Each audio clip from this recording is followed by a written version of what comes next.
నిజంగా ప్రజల మనస్సును గెలిచేయండు నాయకుడు. నాయకుడు అంటే ఇగో ఇట్లుండాలి. ప్రజల కోసం నిరంతరం తప్పించి, ప్రజల పక్షాన నిలబడి, కష్టంలో, సాయంలో ఎప్పుడు తోడుండే ఒక ఇంటి నర్సంపేటలో ఏ ఇల్లు కదిలిచ్చినా మా ఇంటి పెద్ద కొడుకును కోల్పోయిన బాధే ఉంది అన్నారు తప్ప,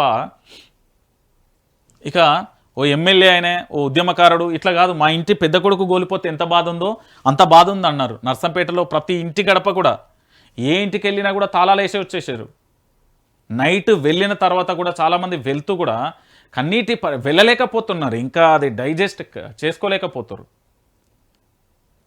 నేను ఎందుకు ఈ మాట చెప్తున్నా అంటే, పెద్ది సుదర్శన్ రెడ్డి యొక్క గొప్పతనం గురించి రాయడానికి తెలంగాణకు సంబంధించిన పత్రికలకు చెయ్యి రాలేగవచ్చు, కానీ ప్రజల గుండెలలో లెక్కించుకొని పోయిండు చరిత్రను.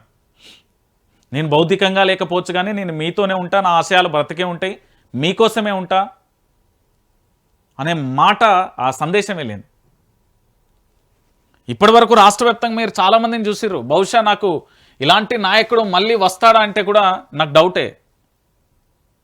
నేను అందుకే అంట, పెద్ది యొక్క ఆశయం చాలా గొప్పది, ఆలోచన చాలా గొప్ప. పేదరికంగా పుట్టొచ్చబ్బా, అది ఆయన తప్పు కాదు కదా. 100 కోట్లు ఉన్నాడు కూడా సాయం చేయడబ్బా. కానీ ఈరోజు ఒకసారి చూడుర్రి, జనాన్ని చూడుర్రి, ఎంత ఎంత అంటే అసలు ఇది తరమా అన్నట్టుగా అయిపోయింది.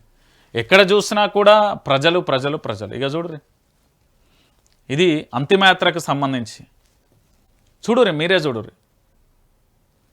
ఊరుగలు పోరు కెరటం. అరే నిన్న కన్నీళ్ళు పెడుతున్న ఒక్కొక్క ఎపిసోడ్ను చూస్తే నాకు చాలా బాధ అనిపించింది.